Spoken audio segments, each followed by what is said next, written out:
அண்ணா சுவாமி அழைக்கின்றாரே, நம்ம அண்ணா சுவாமி அழைக்கின்றாரே.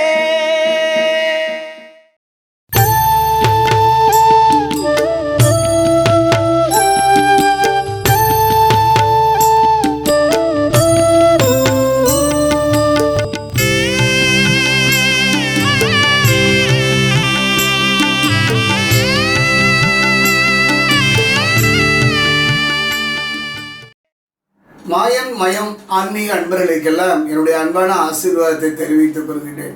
மாயன் மயம் உங்கள் நலன் பொருட்டே இறையருளாலும் குருவருளாலும் மாயன் மயலில் நான் தொடர்ந்து பார்த்தீங்கன்னா சோழி பிரசன்னம் மட்டுமல்ல, ஆன்மீகம் சார்ந்த எத்தனையோ நல்ல நல்ல விஷயங்களை எல்லாம் உங்கள் நலன் பொருட்டு பேசி வருகிறேன்.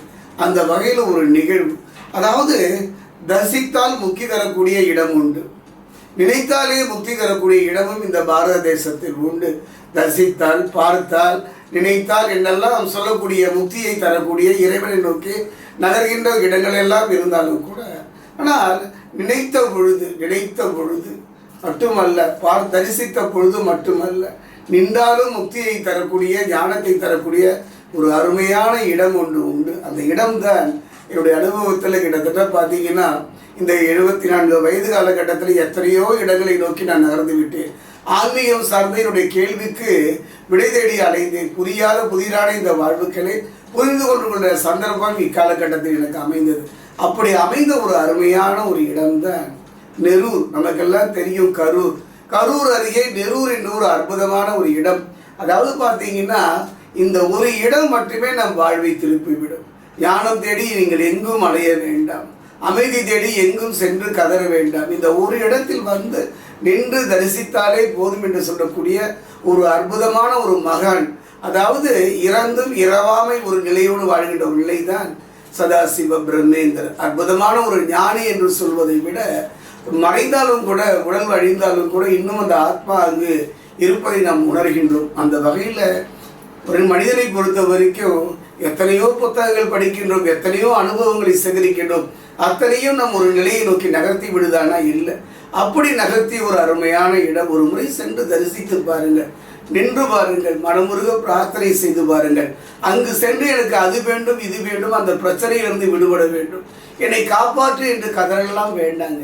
அந்த இடம் சென்று நின்றாலே போடும். ஒரு தாயாக, தந்தையாக, தெய்வமாக நம்மை அரவணைத்து நம்மை ஒரு நிலையை நோக்கி நகர்த்துகின்ற ஒரு புண்ணிய பூமி தான் நெரூர்.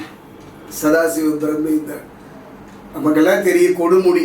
நமக்கெல்லாம் எத்தனையோ பிரச்சனைகளையும் பரிகாரம் செய்வதற்கு மட்டுமே நெருங்குகின்ற ஒரு இடம்தான் கொடுமுடி. அந்த கொடுமுடியை பார்த்தீங்கன்னா ஒரு காலத்தில் ஒரு மாட்டு வண்டியில் மணல் அள்ளுவதற்காக அந்த காவிரியை நோக்கி நகர்கின்றார். விடியற்காலை நேரம் அங்கு செல்கின்றார். மாட்டை நிறுத்திவிட்டு, வண்டியை நிறுத்திவிட்டு, கையிலே ஒரு மண்வெட்டியோடு அந்த ஆற்றிலே இறங்குகின்றார். மண்ணை கொத்தி அந்த கூடையில் நிரப்பி அந்த வண்டியில் நிரப்ப முயற்சிக்கும் பொழுது பார்த்தா அந்த மண்வெட்டியின் நுனியில் பார்த்தீங்கன்னா கொஞ்சம் சிவப்பாக ஒரு கரை மாதிரி இருக்கு. என்ன என்று உறுத்து பார்க்கின்றார், தொட்டு பார்க்க, அடடா இது ரத்தம் போல் உள்ளதே என்று அவர் கைகளால் பறித்து பார்த்தால் ஒரு சிரசு செல்கின்றது. நடுங்கி போகின்றார், திகைத்து போகின்றார். மலமளமளம் என்று பார்த்தா அங்கு ஒருவர் ஆழ் தியான நிலையில் அமர்ந்திருப்பதை கண்டு வியந்து போகின்றார். அப்படியே சத்தம் போடுறார், ஓடி வாருங்கள், ஓடி வாருங்கள், யாரோ ஒரு மனிதர் இங்கு புதைபட்டு இருக்கின்றார். குறிப்பாக அத்தனை பேர் ஓடி வந்து பார்க்கின்றார்கள். ஓடி வந்து பார்த்து அவரை வெளியிலே எடுக்கின்றார். வெளியிலே எடுத்து பார்த்தார் ஞானி. அந்த ஞானி தான் சதாசிவ பிரம்மேந்திரர். அவர் எதையும் பற்றி கவலைப்படாமல் உடலில் இருக்கின்ற மண்ணை உதறிவிட்டு நகர்ந்து சென்று விடுகின்றார். அப்படிப்பட்ட ஒரு மகான். அவருடைய வாழ்வை நாம் பின்னோக்கி பார்க்கின்றோம். அழகான தாய், இளம் வயதிலே தந்தையை இழந்த பின்பு தன் தாயோடு அவர் வருகின்றார். கும்பகோணம் வருகின்றார். கும்பகோணம் வந்து தாயோடு அமர்கின்றார். தன் பிள்ளைக்கு ஒரு நல்ல ஒரு பெண்ணை தேர்ந்தெடுக்கின்றார். சூழ்நிலையின் காரணமாக அந்த பெண்ணை திருமணம் செய்து அந்த இடத்தை விட்டு அவர் நகர்ந்து விடுகின்றார். நல்ல குரு கிடைக்கின்றார். அந்த குருவின் மூலமாக 4 வேதங்களையும் சாஸ்திரங்களையும் கற்று உணர்ந்து அந்த குரு அவரை மைசூரை நோக்கி நகர்த்துகின்றார். நீ இங்கு இருப்பதை விட அங்கு இருப்பது சிறப்பு என்று சொல்கின்றார்.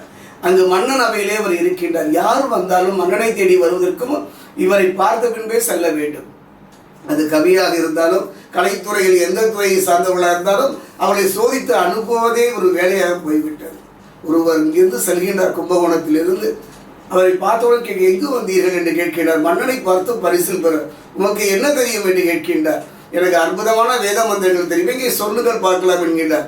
அந்த மந்திரத்தில் இந்த குறை அந்த குறை என்று சொல்கின்றார். அப்போ அவர் சொல்கின்றார், அதாவது சதாசிவ பிரம்மேந்திரை பார்த்து சொல்கின்றார், அதாவது ஏதாவது மன்னனிடம் கிடைக்காதா என்ற ஒரு நம்பிக்கையில் தான் வந்தேன், அது சொத்தை இது சொத்தை என்று என்னை சொல்லி விளக்கி விடாதீர்கள், நீண்ட தூர பயணத்தில் வந்துவிட்டேன் என்று கூறிய பொழுது பயண செலவுக்கு வேணால் வாங்கிக் கொள்ளுங்கள், ஆனால் வந்து திருத்திக் கொள்ளுங்கள், நீங்கள் சொல்வதில்லை அக்குற்றம் இக்குற்றம் என்று சொல்லிய பொழுது அவர் மனமுடைந்து திரும்ப வருகின்றார். கும்பகோணத்திலே சதாசிவ பிரம்மேந்திரனுடைய குருவை தரிசிக்கிற போனாயா பார்த்தாயா என் சீடரை என்கிற போனையும் பார்த்தேன், என்னை அவமானப்படுத்தி அனுப்பிவிட்டார், குறையில்லாத மனிதன் யார், மன்னனை கூட என்னை சந்திக்க விடாமல் பாதியிலேயே திருப்படித்து விட்டால், படி செலவை மட்டும் கொடுத்து என்று கூறிய பொழுது அவர் குரு சொல்கிறார், அவர் சும்மா இரு என்கின்றார். தன் சீடனாய் சதாசிவ பிரம்மனை பார்த்து சும்மா இரு என்கின்றார். சதாசிவ பிரம்மேந்தா இந்த உலகிலேயே முழுவதையும் கற்றவர் யார் இருக்கின்றார், போதும் அமைதியாக இருந்து விடு, சும்மா இருந்து விடு, உன் வாய் மூடாதா என்று கேட்கின்றார். அன்று மௌனம் சாதிக்கின்றார். தன் வாழ்வில் அந்திம காலம் வரை அற்புதமான நிலையில் அவர் நிலையை நோக்கி நகர்கிறார். தன்னை உணர்கின்றார், தன்னை நோக்கி உணர்கின்றார். கற்றது கால் தூசி கூட நாம் இறைவனை அணுகுவது கிடையாது என்று அந்த இடத்தை விட்டு நகர்கின்றார். அந்த உடையும் ஒரு சுமை என அதை உதறிவிடுகின்றார். தன் வாழ்வு முழுவதும் சதா பேருக்கேற்ற மாதிரி சதா சிவ தியானத்தில் ஆழ்கின்றார், சதா தியானத்தில் ஆழ்கின்றார்.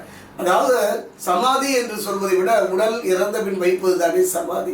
வாழுகின்ற காலத்தில் எத்தனை பேரோ சமாதிகளை அடைகின்றார்கள்.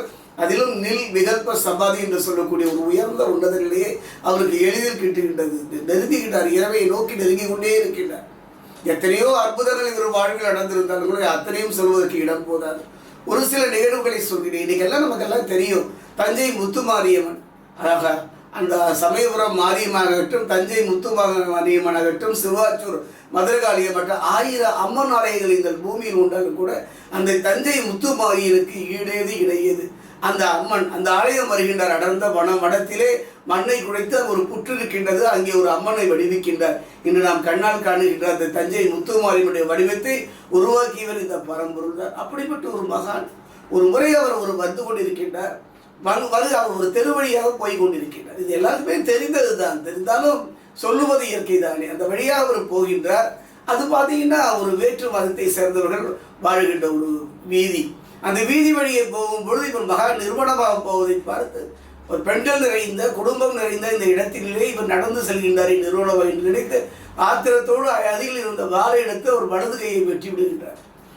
கை துண்டாக போவதை கூட அவர் உணர்ந்து கொள்ளாமல் அது நிறைய நகர்ந்து போகின்றார், வியந்து போகின்றார்.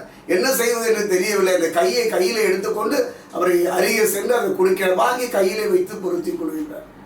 இதெல்லாம் மகான்களை பொறுத்த வரைக்கும் சித்து விளையாடல் என்பதெல்லாம் ஒரு அற்புதமே கிடையாது. காரணம், எதையும் எதிர்பார்ப்பது அல்லவா, எதையும் எதிர்பார்க்காத ஒரு நிலைதானே. அப்படிப்பட்ட சதாசிவ பிரம்மேந்தர், அப்படிப்பட்ட மகான்கள் புண்ணிய ஆத்மாக்கள் இந்த பூமியிலே உலவியதா. என்னுடைய அனுபவத்தில் ஞானம் தேடி நீங்கள் இங்கெல்லாம் அலைய வேண்டாம், 1000 நூல்களை படிக்க வேண்டாம், எத்தனை அனுபவங்களை எல்லாம் பெற வேண்டாம். ஒரு முறை சதாசிவ பிரம்மேந்திரர் நெரூர் சென்று அந்த மனமுருக பிரார்த்தனை அவர் தன்னுடைய ஜீவ சமாதிக்கு முன்பே சொல்லிவிடுகின்றார், இங்கு ஒரு சிவலிங்கம் வரும், அதே நேரத்தில் அதை என் மீது பிரதிஷ்டை செய்து விடுங்கள், அங்கே ஒரு வில்வம் தடைக்கும் என்றெல்லாம் அவர் சில அறிகுறிகளை சொன்னாலும் கூட என்னுடைய அனுபவத்தில் ஞான குரு என்று சொல்றார் அந்த சதாசிவ பிரம்மேந்திரர் தான். அந்த வழியிலே தான் மகான்கள் வருகின்றார்கள். அந்த வழியிலே எனக்கும் அவர் ஒரு குரு தான். காரணம், என்னுடைய குருநாதர் எனக்கு மூலமந்திர தீட்சை கொடுத்தவர் யார் என்று பார்த்தால் சேலம் கந்தாசிரமத்தை சேர்ந்த சுவாமிகள் தான். சேலம் கந்தாசிரமத்தை சேர்ந்த சுவாமி அவர்கள் எனக்கு பிரத்யேகரா தேவியுடைய மூலமந்திரத்தை கொடுத்தார். சாந்தானந்த சுவாமிகள், அவருடைய குரு ஜட்ஜி சுவாமிகள், அவருடைய குரு சிவபிரகாஷ் சுவாமிகள். அந்த வழிதான் சதாசிவ பிரம்மேந்தர் அவதூதர் என்ற ஒரு வழியிலே வருகின்ற ஒரு பாக்கியத்தை எனக்கு கொடுத்தார். ஒரு முறை எங்கெங்கோ போகிறோம், எத்தனையோ நதிகளில் நீராடுகின்றோம், எத்தனையோ பரிகாரங்கள் செய்கின்றோம், எத்தனையோ ஆலயங்களின் கதவை தட்டுகின்றோம், இறைவனை அடைவதற்கு 1000 வழிகளை சொல்கிறேன் என்று கூவி கூவி அழைப்பதையெல்லாம் நான் பார்க்கின்றோம். அந்த கூவலையும் கேவலையும் காதில் வாங்காமல் ஒரு முறை நீ பக்கத்தில் தாங்க, அந்த கரூர் பக்கத்தில் நெரூருங்கிற இடத்துல என்னுடைய குருவாகிய சதாசிவ பிரம்மேந்திரனுடைய ஜீவ சமாதி. நீங்கள் யாராக வேண்டுமானாலும் இருக்கலாம், எந்த மதமாக இருக்கலாம், எந்த வடிவம் தாங்கி இருக்கலாம், ஆனாலும் முடிவு என்னவோ பிடி சாம்பல் தானே. அந்த வகையில் பார்க்கும்பொழுது ஒரு மனிதன் அதாவது சொல்ல கட்டிலுக்கு கண்ணி பட்டியலுக்கு தீனி கெட்ட பின்பு ஞானி என்பதை விட வாழுகின்ற காலத்திலேயே அந்த வேகம் நிலையாக நிம்மதியாக சீராக ஓட வேண்டும். அந்த வகையில் பார்க்கும்போது இழப்பது பெரிதல்ல, இழப்பதை தாங்கிக் கொள்கின்ற மனம் வேணும்.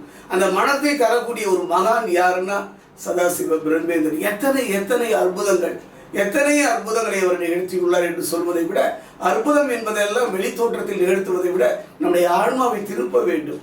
அந்த வகையில் பார்க்கும்போது எத்தனையோ மகான்கள், எத்தனையோ ஞானிகள் இந்த புண்ணிய பாரத தேசம் எங்கும் உழவினாலும் கூட ஒரு முறை சதாசிவ பிரம்மேந்திரன் ஆத்மா இருக்கின்ற ஒரு அற்புதம். எல்லோரும் சொல்வார்கள் சமாதி என்பார்கள், இறந்தவனை புதைத்து விட்டு சமாதி என்கிற. அது அல்ல, புதைப்பதெல்லாம் சமாதி அல்ல, சமாதி எல்லாம் ஜீவ சமாதி அல்ல. தன் ஜீவனை இறைவனில் நிறுத்தி சமாதியானவள் என்னுடைய அனுபவத்தில் 2 பேர் தான். ஒன்று என் குரு சதாசிவ பிரம்மேந்திரன், இன்னொன்று ராகவேந்திர சுவாமியர். ஒரு முறை வாய்ப்பு கிடைக்கும் போது சென்று நின்று தரிசியுங்கள். வாழுகின்ற காலத்தில் ஞானம் கிடைக்கின்றதோ இல்லையோ ஒரு அமைதி கிடைக்கும்.